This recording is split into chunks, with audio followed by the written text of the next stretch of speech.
Hey, yo, welcome back to Right at the Wire. Well, we're going to start up again after the Breeders' Cup, and we'll start with the late pick five at Churchill Downs. It's a real interesting meet, the fall meet at Churchill. A lot of interesting opportunities for value, so we're going to take a shot at it. Let's get into it. So, this is the Churchill Downs late pick five for Saturday, Veterans Day, November 11th, 2023. All of those of you watching who are veterans, want to thank you for your service, and I'm glad you're getting a day to be honored. The races are 7 through 11. So, the first one we're going to look at is the 7th, and it's an N1X Allowance. Now, what is it, 2 lifetime for 6 furlongs, 3-year-olds and up. And if we look at this race, it's a little top heavy, but there are some interesting aspects to it. As you guys know, those of you who don't, I'll just summarize. When you see E, EP, P, and S, I've separated the horses in the field by their running style.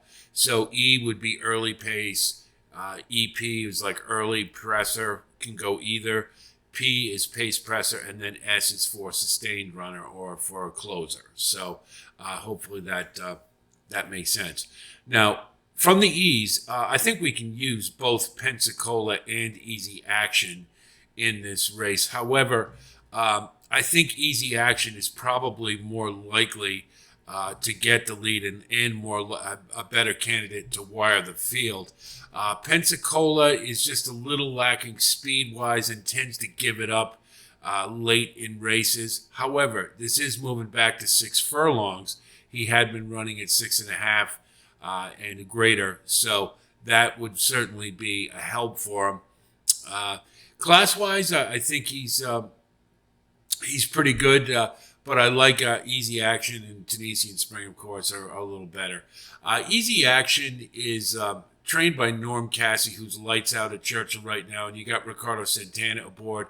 They were winning everything in sight earlier in the year, and they're at 26% right now. So pretty good indication that this horse will be running. A lot of seconds, but if you look at the competition level he's been running against, you'll see that he's been some no cream puffs in the fields he's been running against. So the fact that he's hanging in there with some of the better, some good 3-year-olds and older, I think that he should be a good fit here, and he would be probably my pick to win this. Tunisian Spring is the morning line favorite, but the last race was he's only been running at 7 furlongs, and this is a cutback to 6. Moreover, his first couple races, he really didn't beat very much at all. And he's going to be stepping up significantly in class. And I never like to take a horse moving up in class based upon a couple of beating up on some really mediocre fields. So I would tend to bet against Tunisian Spring in this spot for that reason. I think Underhill's Tab is very interesting. Class-wise, he's been running against a group similar to this, or in some cases a little better. And his pace numbers fit very well. He may benefit from any type of pace stool there'll be up front. I think Pensacola is going to really want to get out there and get the lead, and Easy Action probably does too, although Easy Action can rate. But I think it sets up for being a pretty quick pace. So Underhill's Tab, I think, makes a lot of sense at 20-1, especially when you consider Tunisian Spring I'm not really keen on as a favorite in this race. So if I had to break it down, Easy Action would be my pick to win it. And, for the pick 5, we'll probably throw Underhill's Tab on there as well. But we'll have all that at the end here. Leg 2 is the 8th race, and it's a maiden special weight running a mile and a 16th. Excuse me, for 2-year-old fillies. And this is a race where it's awful hard to define the shape of it. There isn't a whole lot of early speed. She's a rodeo queen, probably will want the engine, but I don't expect her to be around for very long. Amy Z in her last race was wide throughout, but was up on the engine. It did finish fourth. Behind a couple of Intricate was a runaway winner, and Carrara, the second place finisher, was a couple lengths back from Intricate and about 7 lengths in front of the third place finisher. So you knock those two out, and then Amy Z becomes a pretty good fit in here. I'm a little concerned that that she can't hold it, but I think is one that with a race devoid of early pace makes sense to keep in the mix.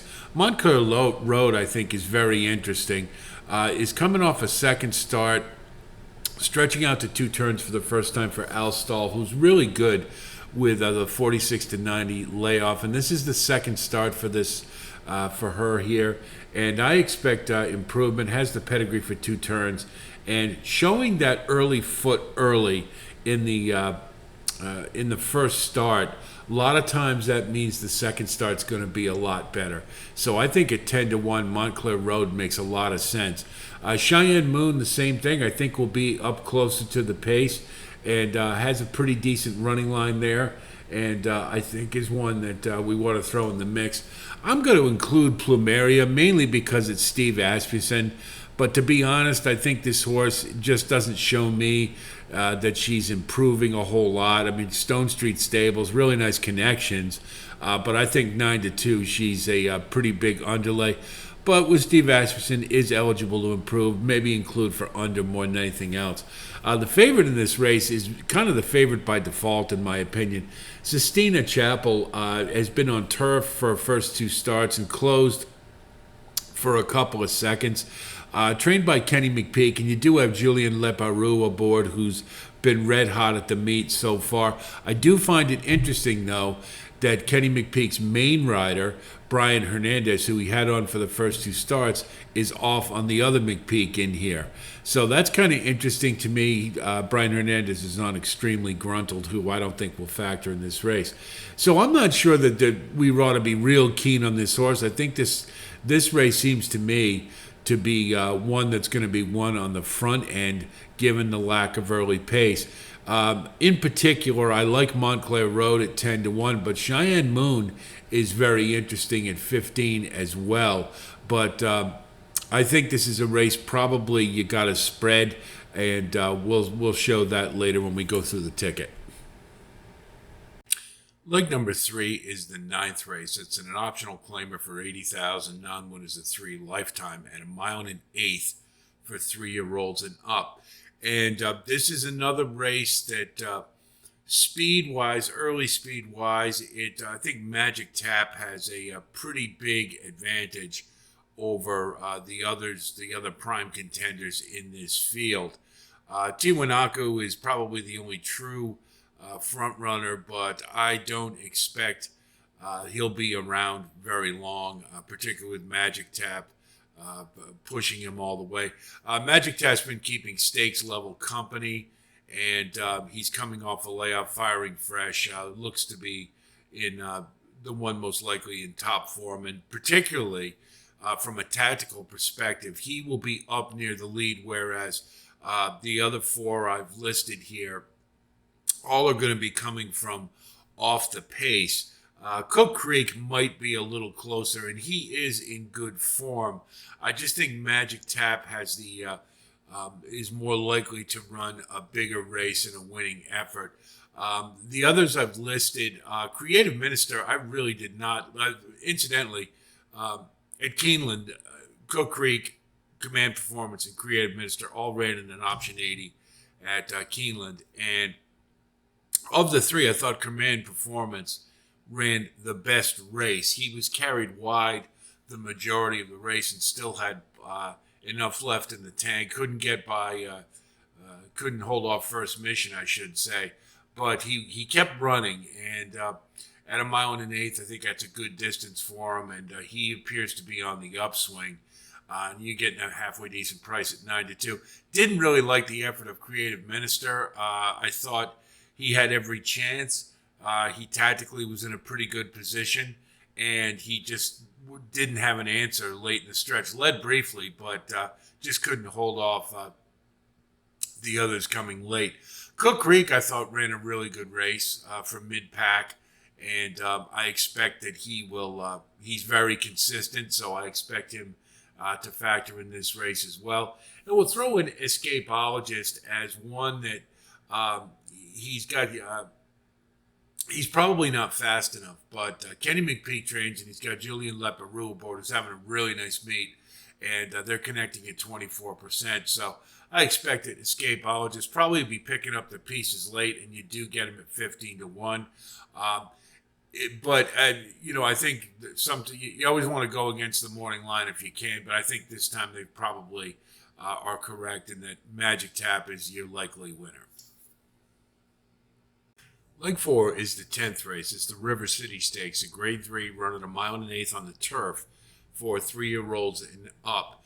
And this one is fairly heavy with some early speed, most notably Cellist and Injunction will be probably F5 will be, and Smoke and Tea will be attending the pace pretty readily. So there's more than likely going to be some pretty good pace in this race. So maybe we want to think a little bit about the later runners. But from the list, I think Injunction makes a lot of sense. He seems to be thriving since they moved him to turf, and he had a good race last time. Was just behind the front runner all the way and took the lead briefly, only to be outrun by Highest Distinction. But I thought it was a really solid effort, and he is coming in third off the layoff. So I think at 15-1, he's got some excellent value. Smoke and Tea is firing fresh. Excuse me. And the same can't be said for many of these. And he runs well when fresh. At Saratoga, he got a nice win in the Lure. I think he's coming in, like I said, firing fresh towards the end of the year is always a good thing. So for Shug McGahee, I like Smoke and Tea in this race. From the AEs, a credit. He's 2 for 2 with Churchill Downs. He does like to run on the front end, and he's going to get a lot of company if he draws in from Cellist and Dominican Pioneer, amongst others. So this would be a bit of a step up in class for him. But at 20-1, maybe being on a track he favors might elevate him a little bit, and you get some value there. Rock Emperor scratched out of a stakes race at Aqueduct to run here. And he's trained by Chad Brown. I don't think that's this is a perceptive. There's more value in this race. This is a $300,000 stakes. He was going to run at $150,000. This one's 7 years old. I think his Grade 1 days are behind him, but he certainly is a class fit here. And running about mid pack, he should be able to get first jump on anybody running late, and has a chance in this race. Siege of Boston and Kitadan or Katahdin, they're more to me underneath. I don't think they have the top end to win this race. Siege of Boston is in halfway decent form, but I just don't see him getting up into where he could win this, but I think he could certainly finish under, running just off the pace. He's got a shot. Kitadan is the lone closer, and with all the speed in this race, you'd have to throw him in the mix. I don't know if he has the top end to win this, probably not, but if the scenario, if we do get a lot of pace, it may work in his favor, and at 15-1, you're getting a nice price. I like Smoke and Tea in this spot, but Injunction is very appealing as well, particularly at 15-1. Especially when you consider Rock Emperor is a horse that tends to, he can disappoint. But the reason I'm throwing him in here is mainly that this is a Grade 3 instead of a Grade 1. And I think Chad Brown brought him down here for a reason. So, the primaries to me are Injunction, Smoke and Tea, and Rock Emperor. But this is a race of, I don't know, we'd say quality, but I mean it's a lot of horses with very similar type of numbers. So I think value certainly we have to stress in this race to be sure. Leg 5 is the 11th race, and it's a maiden special weight at a mile and a 16th for 2-year-old fillies. And this one is a spread race to be sure. Um, it's really hard to separate any of them. Loveland is by Munnings, and I don't think necessarily this one wants 2 turns, but looks pretty classy and ran a really good second last time. And I think they're just trying to find out if this one can handle it or not. But may be able to win this on class alone. Uh, so we'll throw in the mix. Enigmatic is a Brad Cox who's moving to dirt for the first time, and Brad Cox needs no introduction. His second race and then moving turf to dirt is a really good percentage. So I expect this one to run a good race. We've had success with that before. 5-1, good square price. Charlotte's Approval came out of the race with Loveland and looked like a horse who wants 2 turns. And so at 12-1, I think we throw in the mix. I'm not sure about winning this race, but it looks to probably move forward. I'm a Mess by Kenny McPeak. He's 25% turf to dirt at Churchill and 50% of the money with a $4 and change ROI. So I'm a Mess. I think we're getting really good value at 10-1. I'm usually really reticent to take a Todd Pletcher at the fall meet at Churchill. And the reason is that obviously his major 2-year-olds run at Saratoga.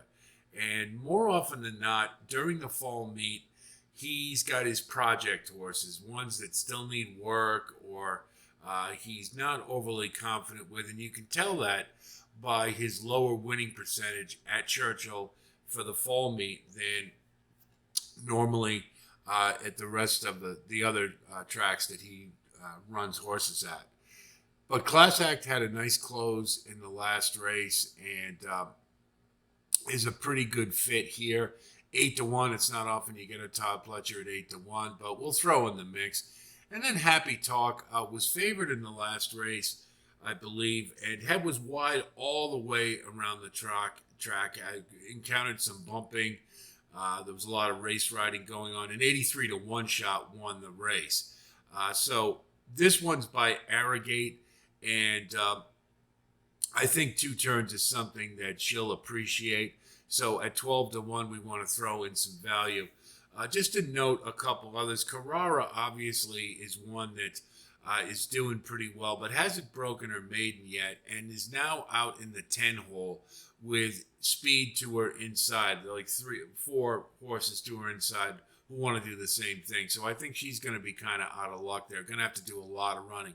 Genetics is trained by Bill Mott, and again, kind of the same thing as Pletcher. This is a meet where it's the end of the year.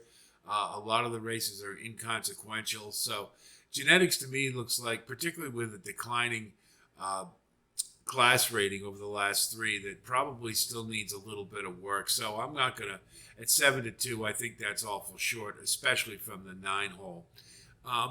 There's a couple others to think about.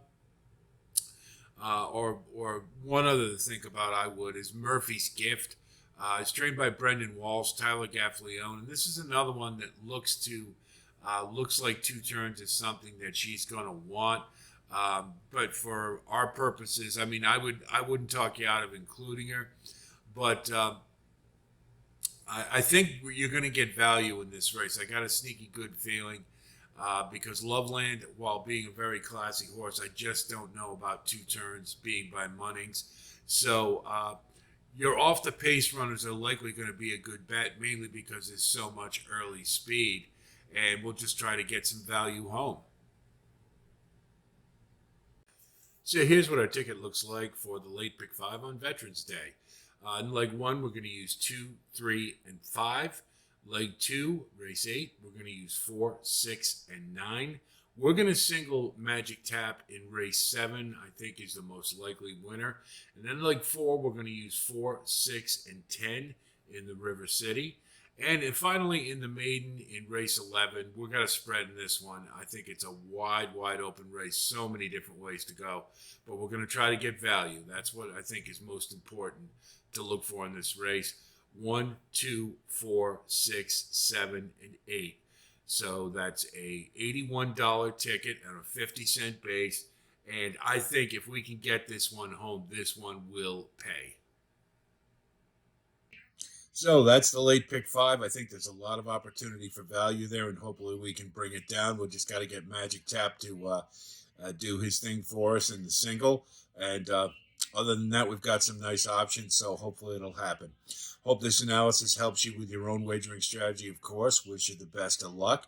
And if you do like content like this, of course, please like and subscribe. And we do thank you very much for your support. I'm going to have some other postings on some stakes races that are going on this weekend, so be on the lookout for those. That's it from here. I'll talk to you soon, and until then, be well.